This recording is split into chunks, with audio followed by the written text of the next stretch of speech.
Hello friends, welcome back to management mantra by doctor Barkha Gupta. तो कैसे हैं आप सब? आई होप कि आप लोगों की तैयारी बहुत अच्छी चल रही होगी। और जैसा आप जानते हैं कि अब मैं आप लोगों के लिए लेकर आई हूँ मोस्ट एक्सपेक्टेड एमसीक्यूज। और ये सारे की सारे एमसीक्यूज आप लोगों के एग्जाम पर्सपेक्टिव से बहुत ज्यादा हेल्पफुल है। तो खुद भी देखिए, अपने फ्रेंड्स के साथ भी शेयर कीजिए, क्योंकि ये सारे एमसीक्यूज आपको दिला सकते हैं आपका जेआरएफ जो आप चाहते हैं। इनमें हम डिसाइड कुछ ऐसे पीवाईक्यूज करने वाले हैं जो ऑलमोस्ट हर साल ही आते हैं, एंड इनको हम आज देखने वाले हैं।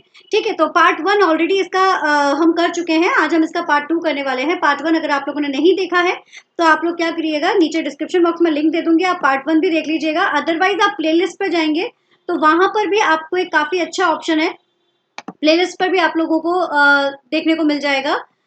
मैंने ना पेपर 2 के लिए अलग से एमसीक्यूज की पीवाईक्यू बनाया, एमसीक्यूज के लिए एक अलग से प्लेलिस्ट बनाया हुआ है, तो वो भी आप लोग देख सकते हैं। साथ ही साथ टेलीग्राम ज्वाइन कर लीजिए, क्योंकि टेलीग्राम पर डेली मैं आप लोगों का क्विज ले रही हूँ। वो क्विज आप लोगों के एग्जाम पर्सपेक्टिव से बहुत हेल्पफुल है।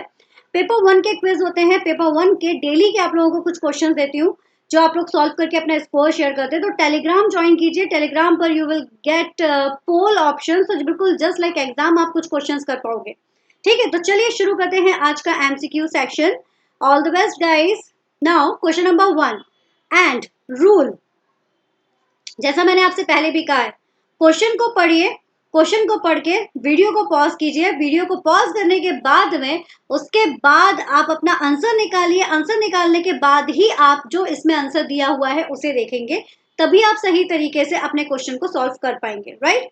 अच्छा, इससे पहले जो हमने एक होमवर्क क्वेश्चन दिया था उसका आंसर सी है। एज यू नो दैट उसमें ऑलरेडी शो हो चुका था, बट जिन्होंने नहीं देखा हो तो उसका आंसर सी है। किसमें? पार्ट 1 में। ठीक है, तो उसको जरूर देख लीजिएगा।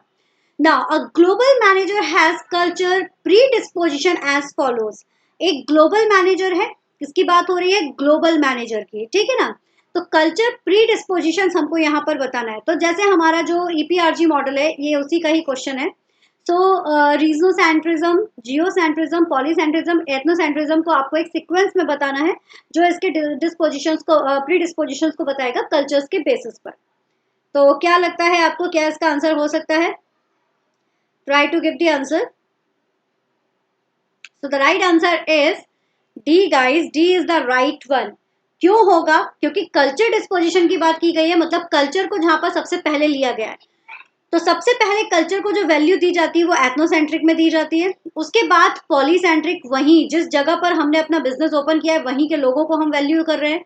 उसके बाद आता है आपका रीजनोसेंट्रिक, कि हम एक पर्टिकुलर रीजन को वहां पर टारगेट करके वहां से लोगों को ले रहे हैं। और फिर आता है आपका जियोसेंट्रिक, यानी कि आप पूरी ग्लोबल में से आपको जो पर्सन समझ में आता है उस पर्सन को आप रिक्रूट कर रहे हैं, जिसके साथ आप बिजनेस करना चाहते हैं उसके साथ बिजनेस कर रहे हैं। तो ये इसका सीक्वेंस है, हमेशा ध्यान रखिएगा। कल्चर के बेसिस पर सबसे पहले एथनोसेंट्रिक, फिर पॉलीसेंट्रिक, फिर regiocentric and then geocentric. So this is the D1. Now the question number 2, who proposed the force field theory of change process? ये क्वेश्चन भी रिपीटेड फॉर्म में कई बार पूछा गया है, तो मुझे पता है कि आप लोगों को बहुत सारे बच्चे ऐसे जिनको नहीं पता भी होगा, क्योंकि चेंज प्रोसेस की बात की गई है। तो चेंज प्रोसेस से जुड़ा हुआ कौन है? As you know that the right answer is A, Kurt Lewin. ठीक है ना? कर्ट लुइन ने दिया है आपका फोर्स फील्ड मॉडल। ये force field model basically resistance वाला जो हिसाब था ना, चेंज में जो रजिस्ट हो रहा है उसके लिए यहाँ पर दिया गया था कि कैसे आप उसको रेजिस्टेंस को कम कर सकते हैं। Question number 3, these are 5 distinct international expansions entry mode. जब आप यहाँ पर इंटरनेशनली अपने आप को एक्सपांड करना चाहते हैं तो उसके लिए बिजनेस में एंट्री मोड्स कौन से हैं वो आपको बताना है। तो which are following by the business for entering the international market? इसमें से कौन से ऐसे हैं जो आपको इंटरनेशनल मार्केट में एंटर करने में आपको हेल्प करते हैं? आपको उसका करंट सीक्वेंस बताना है। We have already done FDI, foreign direct investment, वही चीज यहाँ पर भी है, इंटरनेशनल एक्सपांशन। हमने पढ़ा भी है कि इंटरनेशनल मार्केट में एंट्री मोड कौन कौन से होते हैं, तो उन्हीं एंट्री मोड में पहला कौन सा है, दूसरा कौन सा है, तीसरा कौन सा है, चौथा कौन सा है, उसी के बेस पर आपको करना है।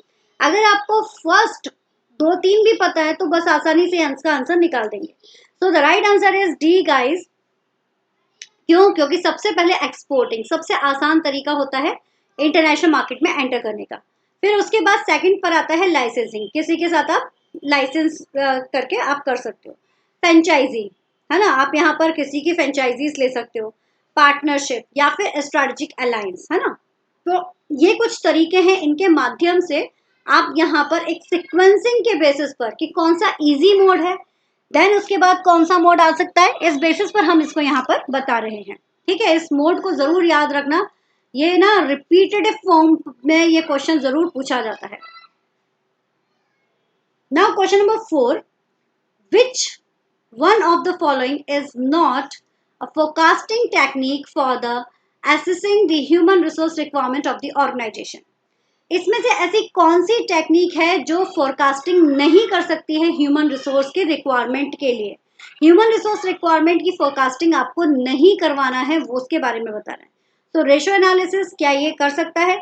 Trend analysis, gap analysis, replacement chart, इसमें से ऐसी कौन सी चीज है जो कि फोरकास्टिंग टेक्निक के रूप में यूज नहीं होती है whenever you are searching about the human resource? So any guesses? जल्दी से अपने आंसर्स दे दीजिए। The right answer is D guys, D is the right one. इसका सही आंसर है रिप्लेसमेंट चार्ट। क्यों है वो भी समझो। रिप्लेसमेंट चार्ट बेसिकली क्या करता है कि एक पोजीशन से दूसरी पोजीशन पर रिप्लेस करने का काम करेगा। ये आपको फ्यूचर की नीड नहीं बता रहा है, फ्यूचर नीड नहीं बता रहा है, ये क्या कर रहा है, ये रिप्लेस कर रहा है कि एक पर्सन को दूसरी पोजीशन पर रिप्लेस करना है ना, या फिर किसी का जो काम है उसे किसी और के काम को देना है, तो दैट इज अ रिप्लेसमेंट। ठीक है, और ratio analysis, trend analysis, gap analysis, they all are the forecasting technique. जैसे कि ratio analysis, trend analysis, gap analysis, ये ऐसी टेक्निक होती है जो ह्यूमन रिसोर्स की रिक्वायरमेंट को आइडेंटिफाई करने की कोशिश करती हैं। वहीं जो रिप्लेसमेंट चार्ट होता है, जैसा मैंने कहा कि वो पोजीशंस को बताता है, तो दैट मीन्स कि it's comes under the succession planning. ये फोरकास्टिंग टेक्निक है, this is the forecasting technique, but it is used for the succession planning है ना। Ratio analysis, trend analysis, gap analysis, ये रिक्रूटमेंट यानी कि ह्यूमन रिसोर्स की requirement को पता करते हैं, लेकिन जो रिप्लेसमेंट चार्ट होता है वो क्या कर रहा है, आपकी सक्सेशन प्लानिंग। सक्सेशन मतलब किसको आप उत्तरदायित्व दे रहे हो। अगर मान लो ये एक पर्सन है जो कि चला गया है लीव पर, तो इसकी एब्सेंस में किसको आप उत्तरदायित्व दे रहे हो इसके काम के लिए, तो that is the succession planning, वहां पर ये चीज शो होती है। ओके, इसमें गलती बिल्कुल मत कीजिएगा, काफी बच्चे इसमें गलत कर देते हैं, वो रेशियो एनालिसिस को लगाकर आ जाते हैं, बट रेशियो एनालिसिस नहीं हो सकता, क्योंकि रेशियो एनालिसिस मतलब कितने एम्प्लॉइज छोड़कर गए हैं और कितने एम्प्लॉइज आए हैं, उनके बेसिस पर यहाँ पर इसको बताया जाता है। Now the next one, to keep the brand live, contemporary and relevant marketers uses a variety of measures such as, ठीक है ध्यान से देखिएगा, अपने ब्रांड को बहुत अच्छी पोजीशन पर पहुंचाने के लिए contemporary and relevant marketers use a variety of measures to such as, कौन कौन से होंगे? Brand extensions, brand rejuvenations, brand relaunches, या फिर ब्रांड पॉलीफरेशन। तो क्या लगता है कौन कौन से ऐसे फंडे हैं जिनको यूज किया जा सकता है? यहाँ पर इसके ऑप्शंस है, सोचिए। अब इस क्वेश्चन को पता करने के लिए you have to know about the meaning of these all. What is the meaning of brand extension? So as you know that कि एक्सटेंशन का मतलब होता है कि चीजों को बढ़ाना, है ना। एक्सटेंशन मतलब बढ़ाना, कि एक ब्रांड है, मान लो वो सिर्फ अभी एक ही चीज निकालता था, तो उसने मल्टीपल चीजों को अपने और भी इसने आगे कर दिया, तो ये आपका हो गया रीलॉन्चिंग, ये एक्सटेंशन। ठीक है, अब वही मैं रीलॉन्चिंग की बात करूं तो रीलॉन्चिंग का क्या मतलब है कि भाई वो क्या कर रहा है, एक नए ब्रांड को नए रूप से पेश कर रहा है, मतलब जो भी उसका ब्रांड है उसमें कुछ चेंजेस लाकर वो पेश कर रहा है, तो वो रीलॉन्च कर रहा है। जैसे कि आपने देखा होगा डिफरेंट काइंड ऑफ सोप हो गया, डिफरेंट काइंड ऑफ, जैसे बूस्ट ही देख लो, पहले नॉर्मल आता था, अब डिफरेंट उसमें एनर्जी बूस्टर और इस तरह से आ चुका है, तो वही चीज यहाँ पर भी आपको बताई जा सकती है। ठीक है, और फिर इसके बाद आपका आता है नेक्स्ट वन इज ये ब्रांड प्रोलिफरेशन। तो ब्रांड प्रोलिफरेशन मीन्स कि आप यहाँ पर क्या कर रहे हो, रैपिडली इंक्रीज कर देते हो, क्या करते हो, रैपिडली इंक्रीज कर देते हो नंबर या फिर अमाउंट ऑफ ब्रांड। ब्रांड को आप रैपिडली इंक्रीज कर रहे हो जिससे कि लोगों की नजर में वो सबसे ज्यादा आ जाए, तो वो वाला जो फंडा होता है ये होता है आपका प्रोलिफिकेशन। अब आता है बात कौन सा, रिजुवनाइजेशन। अब ये भी देख लेते हैं, सारे मीनिंग्स क्लियर हो रहे हैं ना, क्योंकि जब मीनिंग आपको क्लियर होंगे तभी आप यहाँ पर इस तरह के क्वेश्चंस को सॉल्व कर पाओगे। रिजुविनेशन मतलब आप किसी चीज को मॉडर्न लुक दे रहे हो, ठीक है ना, किसी चीज को मॉडर्न लुक दे रहे हो। तो एक्सटेंशन मतलब आप किसी चीज को एक्सपेंड कर रहे हो, यहाँ पर आप क्या कर रहे हो, एक न्यू लुक में लेकर आ रहे हो, जैसे कि रेडियो का एक नया लुक आ चुका है। रीलॉन्च, कुछ चेंज करके आप उसको रीलॉन्च कर रहे हो या फिर कुछ नया लॉन्च कर रहे हो, या फिर यहाँ पर रैपिड ग्रोथ करके बता रहे हो, मतलब कुछ नंबर ऑफ आइटम्स यहाँ पर इंक्रीज करवा रहे हो। तो क्या ऐसा तरीका है जो ब्रांड को लाइव करता है? So the right answer is C guys, C is the right one. यहाँ पर एक ये है ना आपका the brand extension, brand rejuvenations and आपका जो ब्रांड रीलॉन्चेस, ये ऐसे तरीके हैं जिसमें आप ब्रांड को कुछ नया करके पेश करते हो या फिर नए नए तरीके से आप उसको आगे लेकर आते हो। बट जो आपका प्लोरिफिकेशन होता है वो इसका पार्ट नहीं होता है। Now the next one, question number 6, marketing feasibility of any idea including the following aspect. Marketing feasibility of any idea including following aspect. तो फिजिबिलिटी किस चीज को बताती है? Current and future demand, market segmentation और identification of target market, competition analysis या market testing.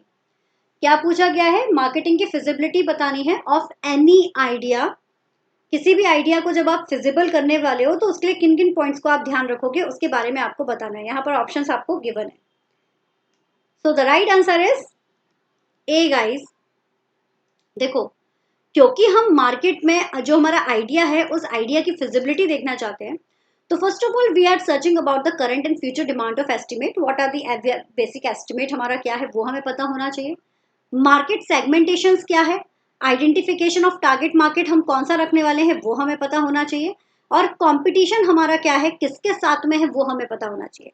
ये market testing जो है, this is the another one, ये एक ऐसी प्रोसेस है जो बाद में आती है जब आपका प्रोडक्ट जो है वो लॉन्च हो जाता है ना, ये उसके बाद की प्रोसेस होती है। बट उसके पहले जब आप एक आइडिया को फिजिबल कर रहे हो तो उसके लिए आप पहले इन तीनों को देखोगे, उसके बाद अपने आइडिया की फिजिबिलिटी को चेक करोगे कि वो आइडिया सक्सेसफुली रन कर सकता है या नहीं कर सकता है। इसलिए ए और ये जो डी है ये आपका इसमें इंक्लूड नहीं होगा।